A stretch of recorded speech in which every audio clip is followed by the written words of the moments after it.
Hello,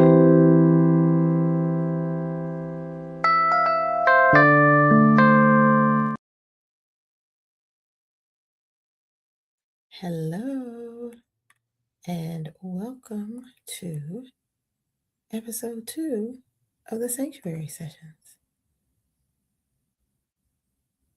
Hello, and welcome to episode 2 of the Sanctuary Sessions with Dr. Nikki. Y'all, I can't begin to explain to you how satisfying this approach to uh,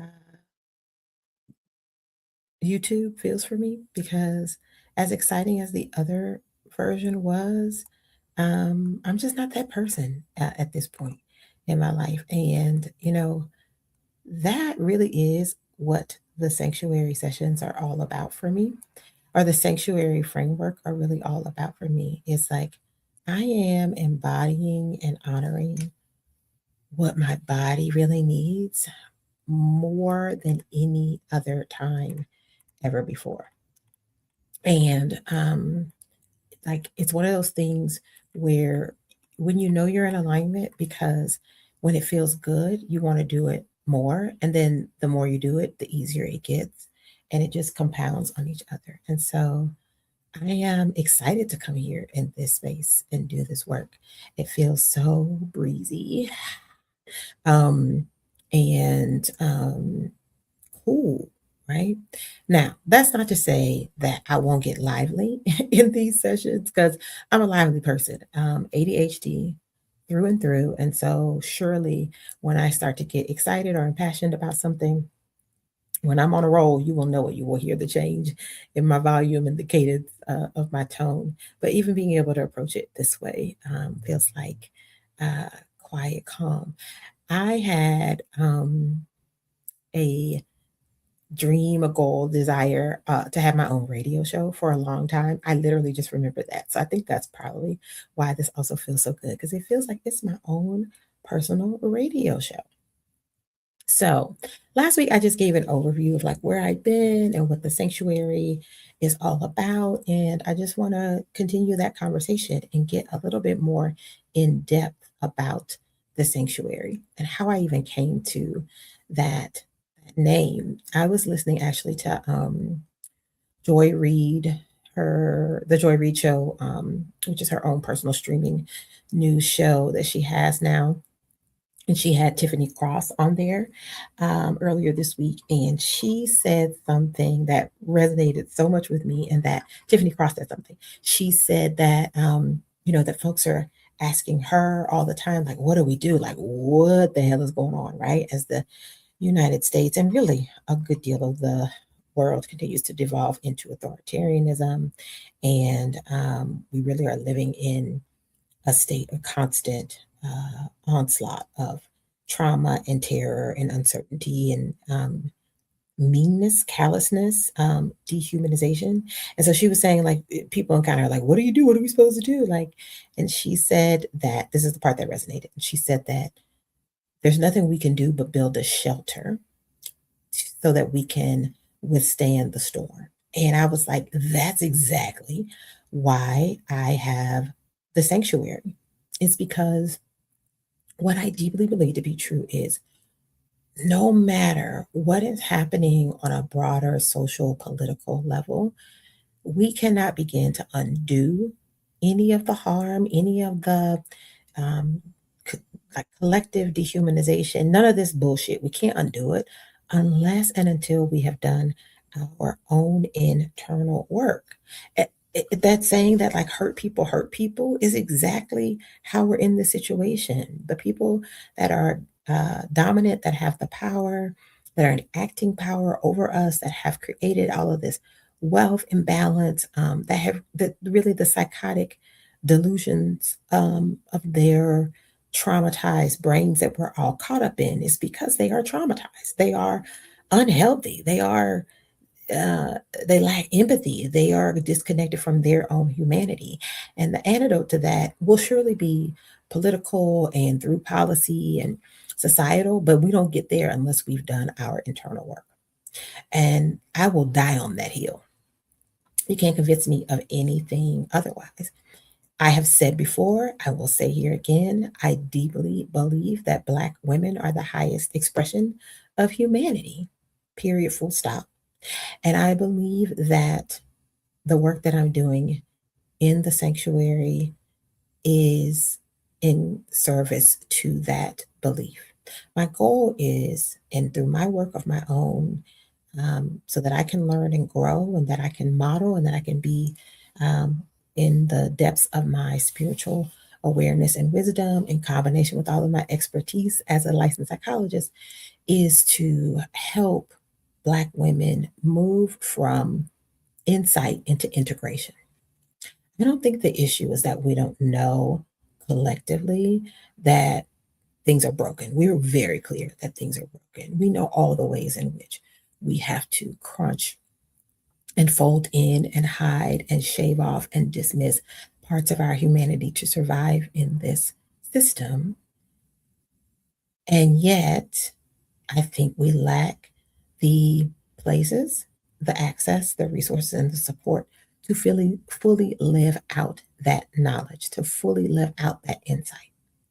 And that's what I want this movement, quite honestly, to be. I know so many Black women who are aware of the impact of their existing trauma, of their neurodivergence, of their burnout, of their dysfunctional interpersonal patterns. They're working hard to show up for themselves as their best selves. They like know and even know all the buzzwords, have gone to therapy, are doing the work.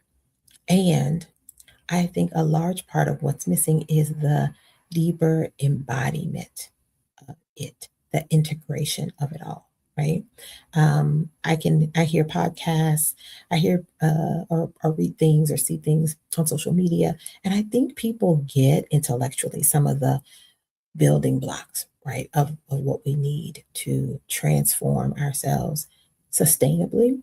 I think we have the knowledge, but the practice thereof, the embodiment thereof, the integration thereof, the ability to stop piecemealing or to set aside the insight and the knowledge, and the courage, conviction, and support to fully integrate and embody those changes, right? I've said this so many times with my clients. It's like you know that old phrase of like knowing is half the problem, right? Like, um, yeah, it is. Well, I wouldn't say yeah, it is. I think knowing is like the first step, but it isn't nowhere near enough, right? This is why insight is not nearly enough. What we need is the behavioral activation, the behavioral change, the rewiring of our neural pathways, the regulation of our nervous system. Actually, in fact, more than just the regulation of our nervous system, we need to be reintroduced to our nervous system. We need to learn to honor our nervous system. We need to be humble enough to listen to our bodies, right? And then the courage and the support and conviction to continue to practice that over and over again. That is how we start to see change from the individual out to relationships, out to families, out to communities, out to workplaces, out to the world. It starts with that. You cannot change anyone else. That remains to be true. However, when you change yourself, and you consistently show up in new ways, the world has no other option but to respond to you differently, right? If you are always behaving in the same way and people expect you to show up in that same way because it allows them to continue to show up in the same way. When you change, what has to happen? They can't show up the same way, right?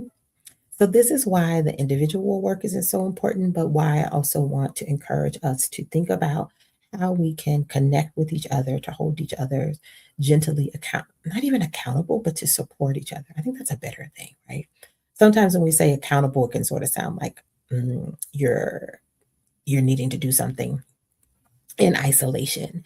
And while I do think this work can be done or needs to be done on an individual level, I also believe it needs to be done interdependently. Interdependently. And we know as Black women, as high achieving Black women, right? As Black women who have the strong woman schema integrated deep into the marrow of our bones, that hyper independence is the one thing that comes along with that. And interdependence is the exact opposite of hyper independence. And so the reason why I think we've sort of gotten stalled, or maybe why we're not seeing sort of the collective momentum changes that we want for ourselves, is because we have been doing the individual work in therapy, and that is my bread and butter. I'm not gonna ever shit on therapy. And I think that we need to start being more intentional about how we work together collectively for healing. And I think we need to be more intentional about being invulnerable, connected, safe, healthy, loving, compassionate, but in connected healing together. And that's where the sanctuary comes in, because in my group work with folks, whether that be workshop offerings or small group work, what I really want to do is help women move from this awareness, this insight, right? You've done the therapy, you have the journals, you have the insight, you listen to the podcast, you do the retreats, but move from that into the integration, the embodiment of it. And I think that that comes with time and the right context for you to feel safe and empowered and vulnerable enough to be able to do that. That what we have to start to do over and over and over and over and over and over and over again is to move from survival, urgency, reactivity, overfunctioning to slow, soft, proactive. Um, um, the word I'm looking for is that it's coming from you, that it's autonomous, right? That it's self initiated, right? It's your own internal compass that's leading you, that you are not over functioning, that you are showing up at the capacity that feels honest and true for you. Now, I know what you're saying. Dr. Nikki, how am I supposed to do that when I got bills to pay? I got a job. I got people responsible um, for to me. I'm responsible to other people. I got these kids. I got this. I got that. I'm on this board. I'm on that. I got this partner. Like, I get it, right? The reason why you feel that reaction to want to dismiss what I'm saying, right? To minimize that sense of resistance that comes up for you leads you to know that this is exactly the work that needs to be done. Because if it was easy, we would have done it already. It wouldn't be called work. I wouldn't have a job, right?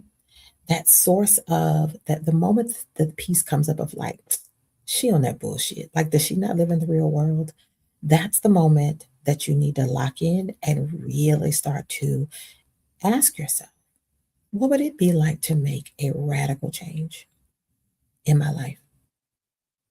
What if I stopped saying that's impossible, that's ridiculous, that's not in reality, we got bills to pay, da, da, da, all the things. What if you just sat in the wonder of possibility? Just sit in the wonder of possibility. Adrienne Marie Brown in Emerge Strategy talks about the fact that we have been so conditioned to accept the impossible that we have lost our ability to even dream of what is possible. When I read that, that was such a game changer for me. I didn't even realize myself as like optimistic and outside of the norm and against the grain and individual as I've always been. I've always been this person. I hadn't even realized how much my own imagination had been co opted by this shit show of reality that we live in. I want you to not just be delulu about manifesting money. right? About manifesting things. I want you to be delulu about manifesting the world that your nervous system would feel safe and allowed to be alive and on fire with joy in. What's it like? And if that feels threatening, then let's start there. This is what I mean about integration and embodiment over insight. If the very idea of making a radical shift in your life, and by radical, I love Angela. Um, oh my God. Angela Davis's definition of getting at the root, like cut through all the bullshit, get to the heart of it. If that very idea causes a flare of activation in you, tension, resistance, impossibility comes up, right? If that is what starts to happen, then start there. Just get curious about her. Who is that version of you that's saying that that's not safe? And what do we do to help bring her to a sense of calm and safety? How do we coax her out into the world? Then how do we integrate her with this existing version of you in your life now, with this big girl version of you, with all the intelligence, education, resources, skills, wisdom, talents? How do we integrate that little scared but excited to be curious version of you with this very big, grown up, strong, resilient, well resourced version of you? Because the two can live together. I think it's when we learn to integrate those pieces of ourselves is when we are really standing in the fullness of our humanity. And the reason why this work cannot be done only in individual therapy is because we have to live it out loud so that we, one, hold ourselves accountable, two, we shine our light for other people to see, and three, we can collectively begin to build the synergy because we can reinforce and support and care for one another as we see each other do this work out. It's the same thing of like being in any room and the first person being the one person being the first person to raise their hand. It gives the whole room permission to say, "Oh yeah, I was thinking that too. Oh yeah, I want to do it." Right? Not all of us are risk takers, and that's fine. Not all of us are risk takers in all the same ways in our lives, but we are collectively stronger together. It's trite, but it's true, right? And so if the world is moving at the speed of light, if if the demands on your mind, your body are increasing at exponential rates day in and day out, the solution is not to go faster. The solution isn't how to figure out how to do more. You already know the negative impact of that. You feel it in your body. Your spirit is heavy. Your mind is buzzing. You already know that doing more and going faster ain't it. The answer is doing the opposite. It's shifting the momentum, it's changing the inertia. That's the work. And I want to be able to support you, motivate you, maybe even challenge you in doing that. It's so required in this time that we are in now. We are not going to beat these crazy, megalomaniac, inhuman, um, wealthy beyond comprehension, small dicked little ugly white men. We're not going to beat them using their own methods. We can't beat them within their own system because their system is designed to chew us up and grind us down. Their system is designed to disconnect us from our humanity. That is how they are winning. The only way out is to shift the power. I use this metaphor a lot. I'm probably dating myself, but I imagine also probably the bulk of my audience is somewhere within my age range, as a firmly Gen Xer. Um, so when I was little, I'm an only child, but I had a lot of cousins, and when I would try to like fight, wrestle with, or like get upset with my boy cousins, yeah, especially because they were older than me and like bigger than me, I would like kind of come at them swinging, and they would simply put their hand on my forehead. They would just stick their arm out, put their hand on my forehead, and I'm standing there windmilling, just like trying to let me at them. And then after a few seconds, they would just remove their hands. And what did I do? Stumble forward, fall forward every single time. Every freaking single time I did that, right? That's the same metaphor we have to have with this. You're pushing, you or me, pushing up against the insanity of the white supremacist delusion that we're in, heterosexist, patriarchal, capitalist delusion that we're in, right? You or me, just windmilling. I'm just the fight harder, get at it. And you need to become my big cousins. Just take your hand off of it. Shift the momentum. So easy. And yet, so I should say, so simple. So simple. So simple. But yet very, very difficult for us to do. It's simple because it's what our nervous systems require. It's simple because this is how our bodies and brains are supposed to be wired.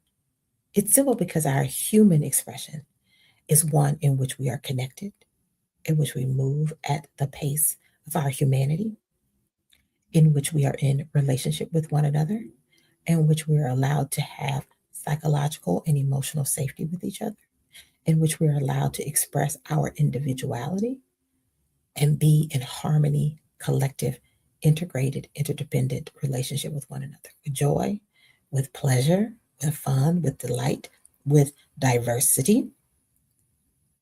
That's the way we're supposed to be.